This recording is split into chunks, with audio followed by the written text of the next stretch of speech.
기도하시겠습니다. 좋으신 하나님 감사합니다. 먼저 우리를 사랑하여 주시고 우리도 서로 사랑하기를 간절히 소망하신 예수님, 우리가 형제를 사랑함으로 원수를 사랑함으로 우리 안에 있는 하나님의 사랑을 온전히 드러낼 수 있는 복된 교회 될 수 있도록 은혜를 부어 주시옵소서. 감사드리며 예수님의 이름으로 기도합니다. 아멘. 1950년 6월 25일 새벽 4시였습니다. 북한은 쳐들어왔고 특별히 전쟁 전 김일성은 소련의 스탈린에게 전쟁 승인을 받게 됩니다. 그리고 소련에서는 군사 고문단을 파견해서 무기와 장비를 지원하고 또 작전 계획 수립에도 참여했다라고 합니다. 철저하게 준비된 북한군의 기습에 한국군은 속수무책으로 당했습니다.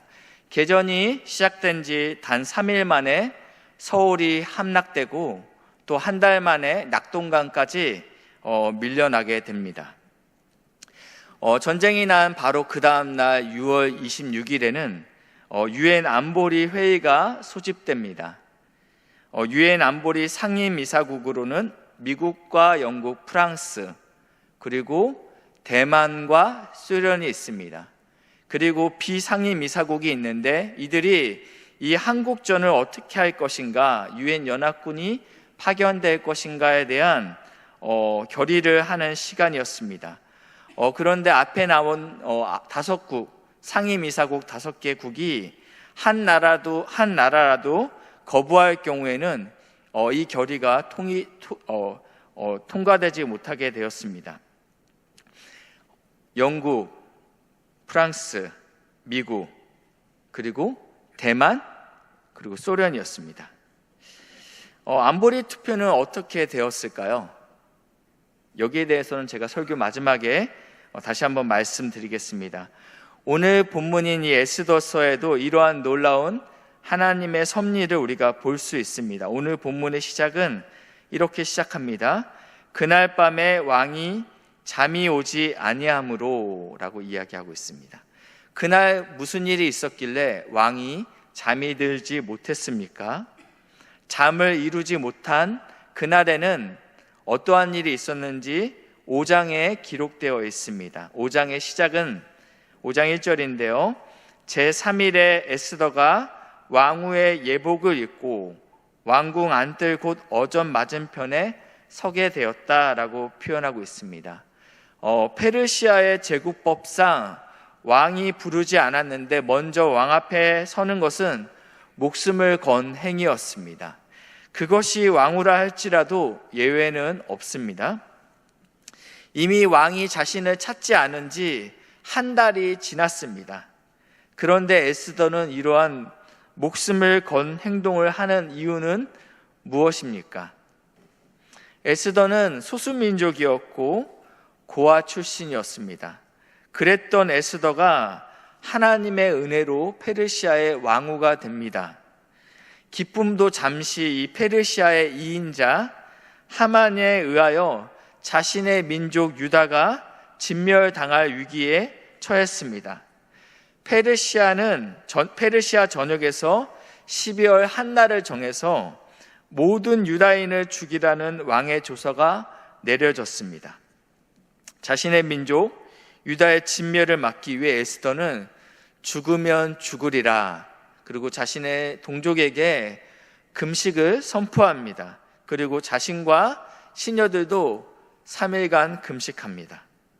에스더는 금식하면서 하나님의 은혜를 구하고 어떻게 하면 왕이 온전히 신뢰하는 이 하만의 악한 계획을 뒤집을 수 있을지 고민하게 됩니다. 이렇게 3일 금식 후에 왕 앞에 서게 된 것입니다. 금식으로 수척해진 에스더. 그러나 왕의 눈에는 에스더는 사랑스러워 보였습니다. 이것이 하나님의 은혜인 것입니다. 이러한 경우가 또 다른 곳에 등장하고 있는데요. 이스라엘이 남유다가 바벨론의 포로로 사로잡혀 갑니다. 그 중에서 이 다니엘과 세 친구들이 있습니다. 이들은 10대 때 가장 유능한 자들이었습니다. 그래서 이 바벨론의 교육을 받게 되고 왕의 진미를 먹게 됩니다. 그러나 이 다니엘과 세 친구들은 어떻게 하면 우리가 하나님 앞에 더럽혀지지 않을까라고 고민하다가 왕의 진미를 먹지 않기로 결의합니다. 문제는 환관장들인데 이들은 다니엘을 책임지는 자들이었습니다. 혹시 이들이 진미를 먹지 아니함으로 다니엘과 세 친구들의 얼굴이 수척해지거나 어떠한 일이 생기게 되면 그 책임은 오롯이 환관장의 책임이었습니다. 그래서 이 환관장이 이것들에 대해서 난색을 표하자 다니엘과 세 친구들은 우리가 열흘 동안 왕의 진미를 먹지 않겠습니다. 그리고 그때 우리의 얼굴에 어떠한 변화가 있다면 그때는 우리가 다시 왕의 진미를 먹을 것입니다 라고 제안합니다. 환관장으로서는 나쁜 제안은 아니었습니다. 그리고 시간이 열흘이 지나고 나서 왕의 진미를 먹은 다른 소년들보다 이 다니엘과 세 친구들의 살이 더욱 윤택하고 좋아 보였다라고 성경은 기록하고 있습니다. 이것을 보고 우리는 역시 채식이 좋다라고 결론을 내리진 않죠. 하나님의 뜻대로 결단하고 금식하고 진미를 먹지 않았음에도 불구하고 하나님이 은혜를 주시면 왕이 보이기에 사랑스러워 보이는 것이고 환관장의 눈에 볼 때 다니엘과 친구들이 더 좋아 보이게 될 수 있다라는 것입니다. 그럼에도 불구하고 하나님이 은혜를 주시면 이럴 수 있다라는 것을 이야기하고 있다라는 것입니다. 잠언 21장 1절 말씀에 왕의 마음이 여호와의 손에 있다라고 말씀하고 있습니다. 왕의 마음을 움직이는 것은 하나님의 손에 달려 있다라는 것입니다. 그렇기 때문에 우리는 하나님께 기도해야 됩니다. 우리가 기도할 때 하나님께서 우리의 직장 상사의 마음, 우리 거래처의 마음도 움직일 수 있는 것이죠. 그리고 기도하면 하나님께서 우리에게 지혜를 주십니다. 지금 상대는 페르시아의 2인자, 왕이 가장 신뢰하는 하만이었습니다. 야고보서 1장 5절 말씀인데요. 같이 읽겠습니다. 시작.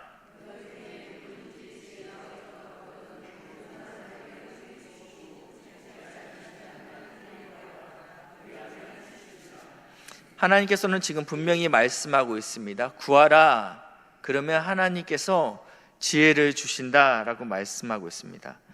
에스더는 한치의 실수도 허락되지 않는 긴장의 상황 속에서 철저하게 하나님께 엎드립니다. 그리고 그 지혜의 결과로 어떻게 왕에게 이것을 이야기할 것인지를 알게 되었습니다.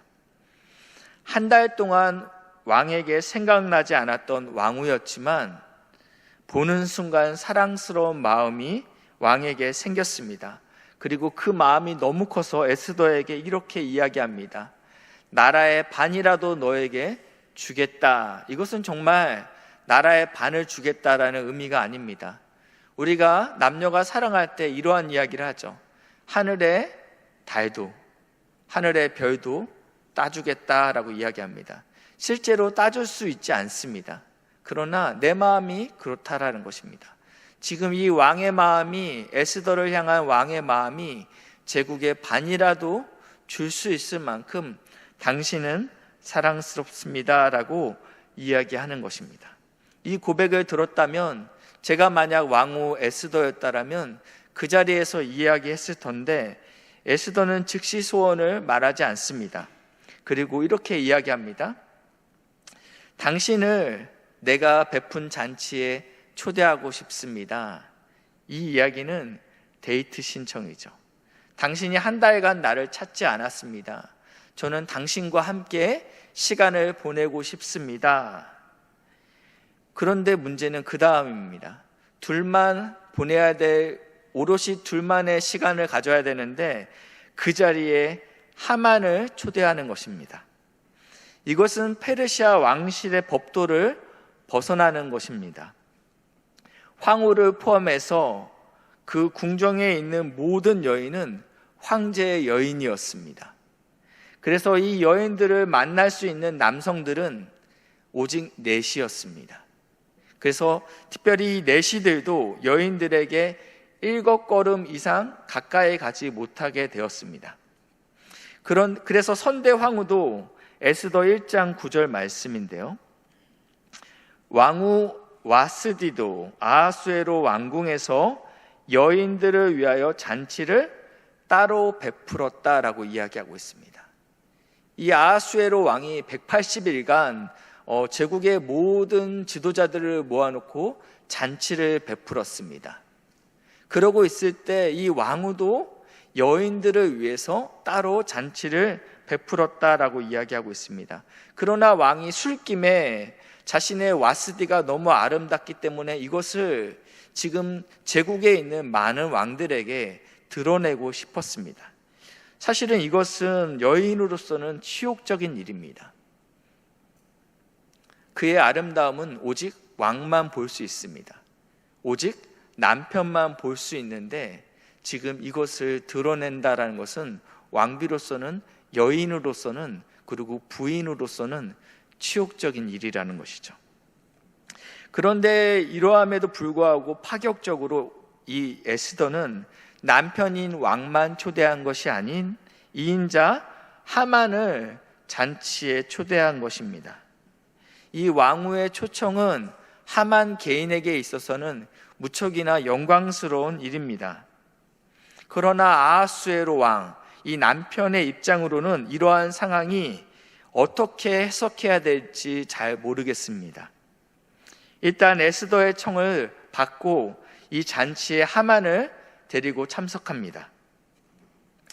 왕은 다시 한번 에스더에게 이렇게 이야기합니다. 나라의 절반이라도 내가 당신에게 주겠습니다. 어서 소원을 말하십시오 라고 이야기하는데 그때 에스더가 5장 7절인데요. 에스더가 대답하여 이르되 나의 소청, 나의 요구가 이러하니이다. 이제 무엇을 이야기할 것 같습니다. 8절 같이 읽겠습니다. 시작.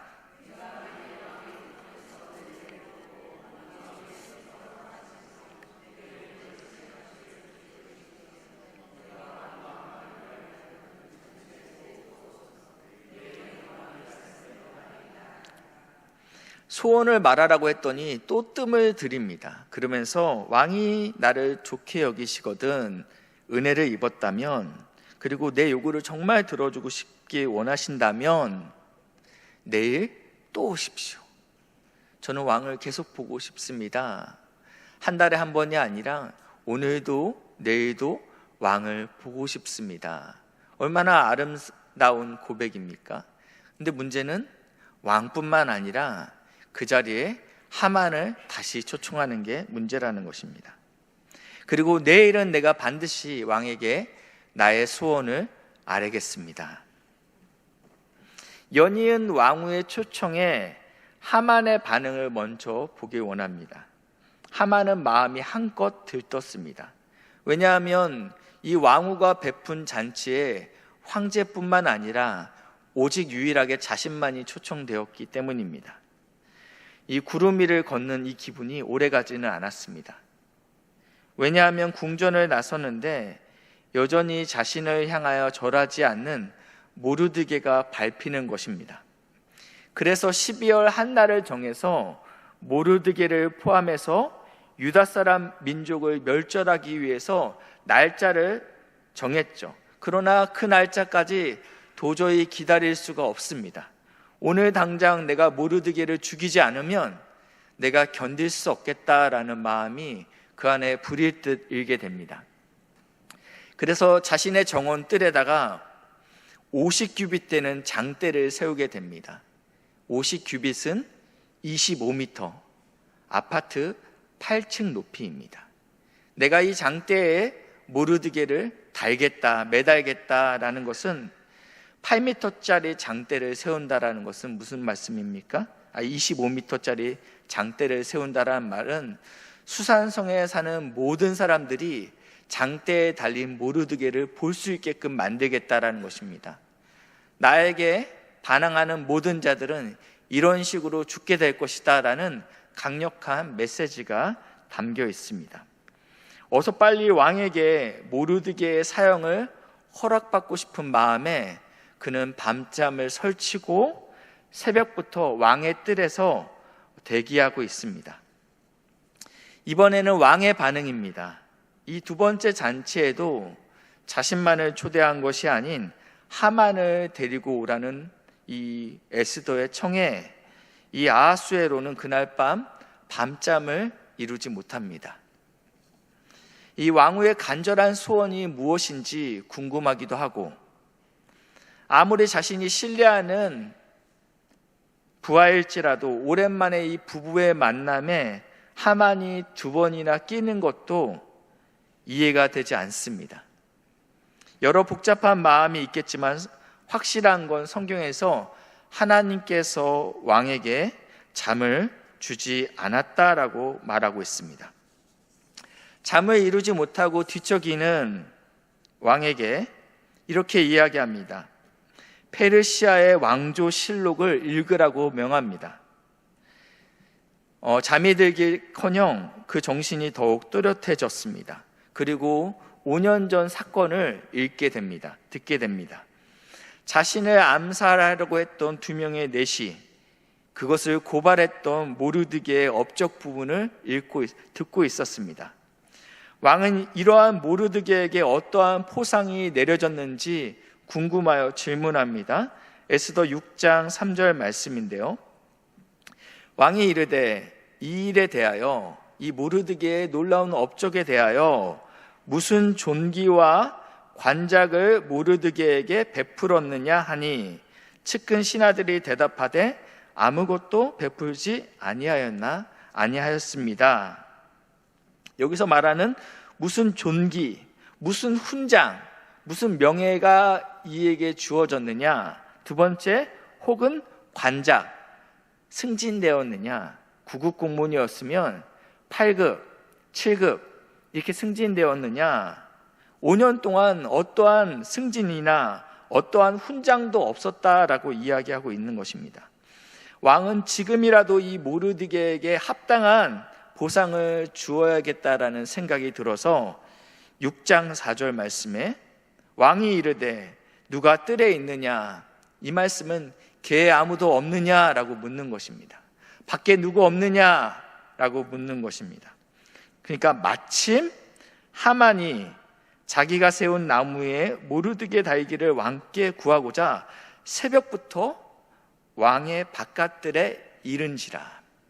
아직 출근 시간이 되지 않았어요. 그런데 이 하만도 밤잠을 설친 것입니다. 내가 모르드게를 죽이고 나서 이 황후가 여는 잔치에 참여하고 싶은 마음에 일찍 지금 왕의 뜰에서 대기하고 있었던 것입니다.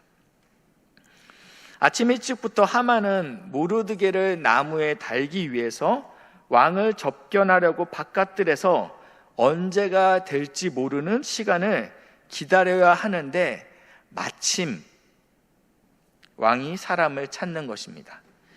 하만의 입장에서는 될 사람은 뭘 해도 된다.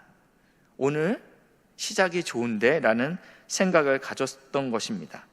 빨리 내가 모르드게를 장대에 달고 왕후의 잔치에 가면 되겠다라는 생각입니다.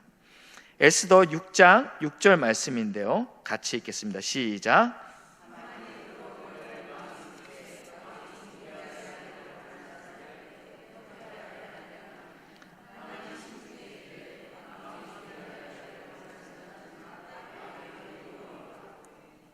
왕이 신하들에게는 이렇게 이야기했죠. 무슨 존귀와 관작을 그에게 주었느냐. 여기서 말하는 존귀는 훈장 같은 거겠죠. 표창장이라든지. 그리고 관작은 벼슬의 진급을 이야기하는 것입니다. 그렇게 물었는데 하만에게 물 때는 관작은 뺍니다. 그리고 내가 존귀하게 여기고 싶은 사람이 있다. 어떻게 하면 그 사람을 존귀하게 대할 수 있겠니? 라고 묻습니다. 사실은 하만은 더 이상 관작이 필요 없습니다. 왜냐하면 그 다음 관작은 왕이 되는 것밖에 없기 때문입니다. 자기보다 높은 사람은 왕밖에 없죠. 그런데 무슨 존귀를 주면 좋겠느냐라고 물을 때 이것을 마음 가운데 생각해 볼 때 이것은 왕이 나를 두고 하는 이야기구나라는 생각이 들었다라는 것입니다. 그래서 왕이 존귀하게 여길 사람이 나구나. 그래서 평소에 자신이 원하던 소원을 왕에게 아뢰게 됩니다. 만일 왕이 존귀하게 여길 사람에게는 왕이 입는 옷과 그리고 왕이 쓰는 면류관 그리고 왕이 타는 말로 이 사람을 존귀하게 하십시오라고 이야기하고 있습니다. 왕은 하만이 불편했습니다. 그런데 이 하만이 그 안에 있는 심중에 있는 자신의 이야기를 꺼내자 이 사람이 어떠한 마음을 품고 있는지 알게 되었다라는 것입니다. 그래서 이렇게 이야기하죠. 6장 9절인데요. 네가 말하던 그 왕복과 왕이 타는 말을 왕의 신하 중에 가장 존귀한 자의 손에 맡겨서 왕이 존귀하게 하기를 원하는 사람에게 왕의 옷을 입히고 왕의 말을 태워서 성중 거리로 다니며 그 앞에서 반포하여 이르기를 왕이 존귀하기를 원하는 사람에게 이같이 할 것이라 하게 하소서라고 지금 요청하고 있습니다. 이 말은 무슨 의미냐면 지금 그 대상이 본인이라고 생각했던 사람은 내가 진짜 페르시아의 왕이다. 내가 진짜 페르시아의 실세다. 이것을 이 수산에 있는 모든 사람들에게 드러내고 싶었던 것입니다. 그러자 아하수에로 왕은 하만에게 즉시 하나도 빠짐없이 이 일을 유다인 모르드게에게 행하라라고 말씀하십니다. 6장 10절 말씀인데요. 같이 읽겠습니다. 시작.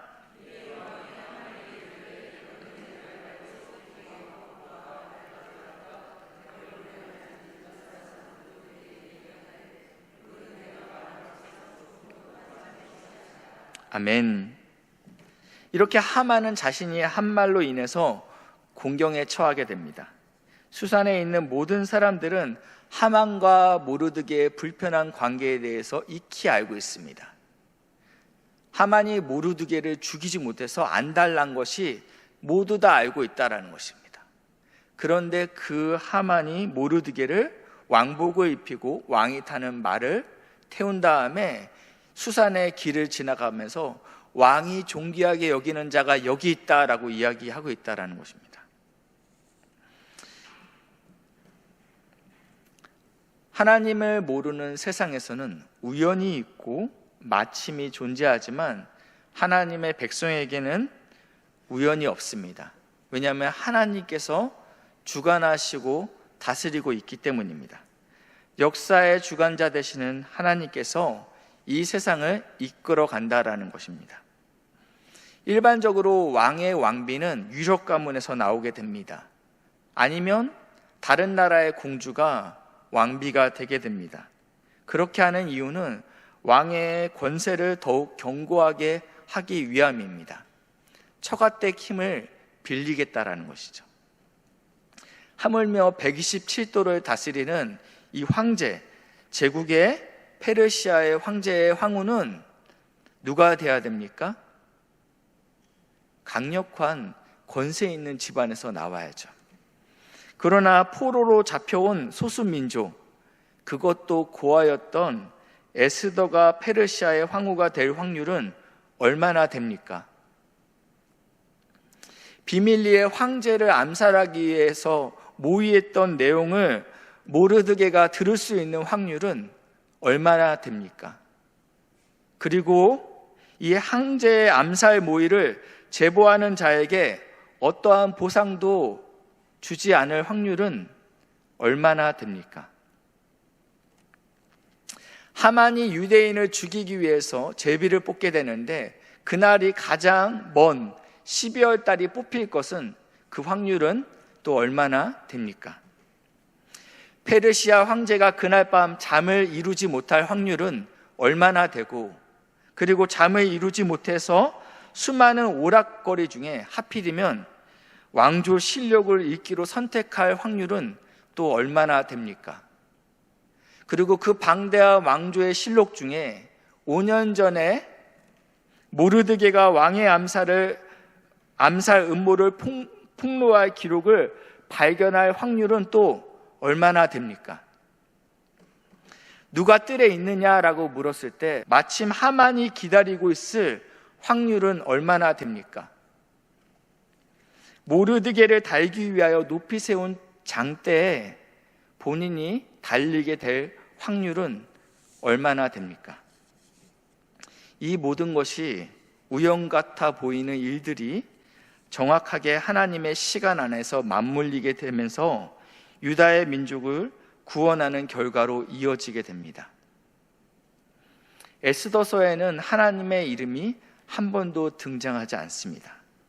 그러나 본문 전체에 살아 숨쉬는 하나님의 손길을 외면할 수 없다라는 것입니다. 이것이 바로 하나님의 섭리입니다.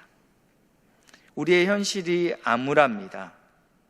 하나님이 보이지 않는 것 같습니다.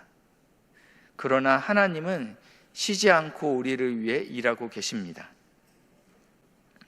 애굽의 바로 왕이 이스라엘의 남자아이들은 싹 다 죽이라고 명령합니다. 그때 모세가 태어나게 되고 모세를 더 이상 키울 수 없게 되자 갈대 상자에 모세를 넣어 이 강에 띄우게 됩니다.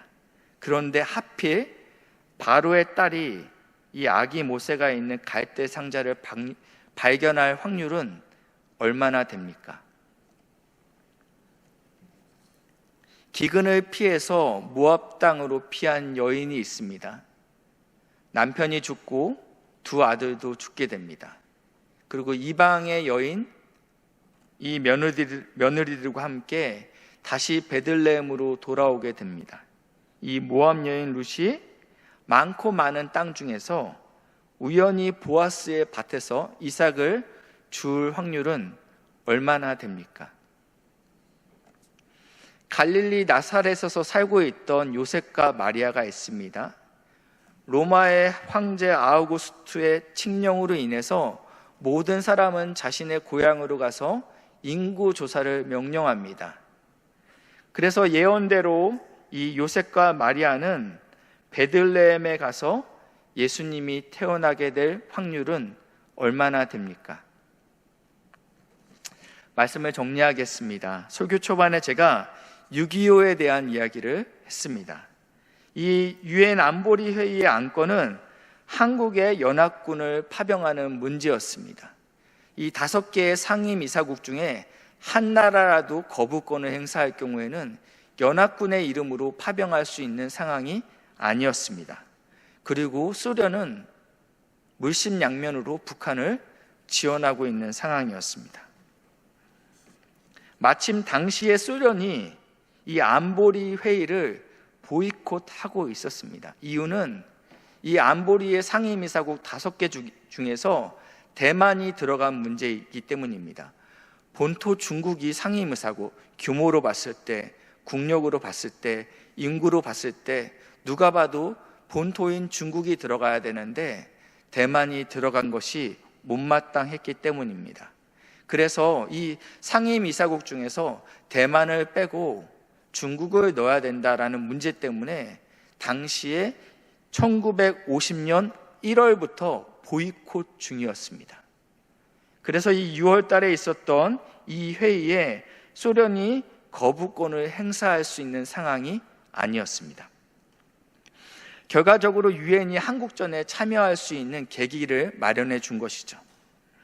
이후 소련이 내가 이렇게 보이콧해서는 안 되겠다 해서 다시 8월 달에 유엔 안보리로 복귀하게 됩니다. 그리고 이후의 결의안에 대해서 거부권을 행사하지만 이미 유엔군의 파병이 결정된 상태였습니다. 이것은 우리는 하나님의 섭리로 보고 있는 것입니다. 하나님은 6.25 전쟁의 그 절박한 순간에서 그리고 황제의 불면증을 통하여서 하나님의 일을 이루셨습니다. 하나님은 그 애굽의 바로왕을 통하여서 이스라엘의 모든 남자들은 죽이라는 명령을 통해서도 하나님은 섭리하셨습니다. 나오미는 이방 땅에서 남편과 두 아들을 잃게 되지만 그때도 하나님께서는 섭리하십니다. 로마 황제의 호적 명령에 통하여서도 하나님께서는 당신의 일을 이루어 가셨다라는 것입니다. 우리의 인생 가운데 악인이 잘 되는 것 같습니다. 악인이 불의한 명령을 우리에게 내리는 것 같습니다. 우리의 인생이 광야와 갈등 속에 있습니다. 하나님이 보이지 않는 것처럼 느껴질 때가 있다라는 것입니다. 보이지 아니하지만 그러나 확실히 하나님께서는 일하고 계십니다. 그분은 시퍼렇게 살아계십니다. 사랑하는 성도님, 우리의 인생이 이해할 수 없는 일이 우리 삶 가운데 찾아옵니다. 답답한 현실을 마주하게 됩니다. 우연처럼 느껴지는 상황 가운데 있을 수 있습니다. 이 모든 순간에서도 하나님이 일하고 계심을 믿으시길 바랍니다. 하나님은 완전하게 당신의 뜻을 이루고 계십니다. 하나님은 지금도 우리를 위하여 일을 이루시기 위해 졸지도 않고 주무시지도 않습니다. 그렇다면 하나님의 섭리를 믿는 하나님의 자녀들은 어떻게 살아야 됩니까? 하나님이 보이지 않지만 반드시 우리를 위해 일하고 계심을 믿는 성도들은 어떻게 살아야 됩니까? 첫 번째는 하나님의 섭리를 신뢰하고 기도의 삶을 살아야 된다는 것입니다. 에스더는 민족이 죽을 위협에 처해 있었습니다. 그때 죽으면 죽으리라 하고 하나님 앞에 죽음을 각오하고 기도하였습니다. 하나님의 인도하심을 구하고 그리고 하나님의 지혜를 구했습니다.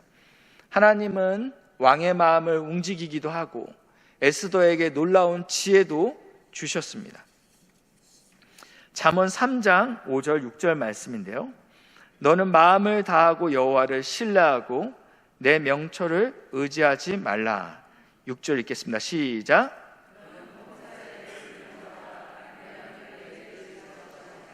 아멘. 모든 일에 하나님을 인정하라는 것입니다. 우리가 우리의 상사를 만날 때, 우리의 상대편 기업을 만날 때, 그때도 우리가 하나님을 신뢰하고 의뢰해야 됩니다. 하나님, 제 입술에 할 말을 주십시오. 하나님, 그 바이어의 마음을 움직여 주십시오. 하나님께서 모든 일에 그를 인정하라. 그러면 우리의 길을 인도하시고 지도하신다라고 말씀하고 있습니다. 두 번째는요, 하나님의 타이밍을 신뢰해야 된다라는 것입니다. 나의 시간과 하나님의 시간은 다를 때가 많습니다. 그러나 하나님의 시간표가 가장 정확하고 가장 선하심을 믿어야 된다라는 것입니다. 그분의 때가 언제나 완벽합니다라고 선포해야 됩니다. 그렇기 때문에 우리는 낙심하지 말아야 됩니다. 내가 원하는 그 시간에 그 일이 되지 않더라도 하나님께서 가장 적절한 시간에 그 일을 행하실 것을 믿기 때문입니다. 이 모르드게는 암살의 음모를 막아내는 놀라운 공을 세웁니다. 그러나 어떠한 보상도 받지 못합니다. 그리고 5년의 시간이 지나고 나서 가장 정확한 시간에 가장 정확한 때에 하나님께서 모르드게를 높이십니다. 하나님의 때가 가장 선합니다. 이 믿음이 저와 귀한 성도님들에게 있길 주님의 이름으로 축복합니다. 하나님은 지금도 시퍼렇게 살아계십니다. 내 상황 가운데 하나님이 보이지 않을지라도 광야의 길을 걸을지라도 하나님이 우리와 함께 동행하시며 당신의 일을 우리를 통해 반드시 이루시는 하나님을 믿으시길 주님의 이름으로 축복합니다. 기도하시겠습니다. 좋으신 하나님 감사합니다. 우리를 사랑하시어 우리를 주님의 자녀 삼아주시고 또 하나님의 뜻대로 우리를 인도하신 줄 믿고 감사합니다. 우리가 그 하나님을 신뢰함으로 기도하게 하시고 하나님을 의지하고 인정할 수 있도록 붙잡아 주시옵소서. 감사드리며 예수님의 이름으로 기도합니다. 아멘.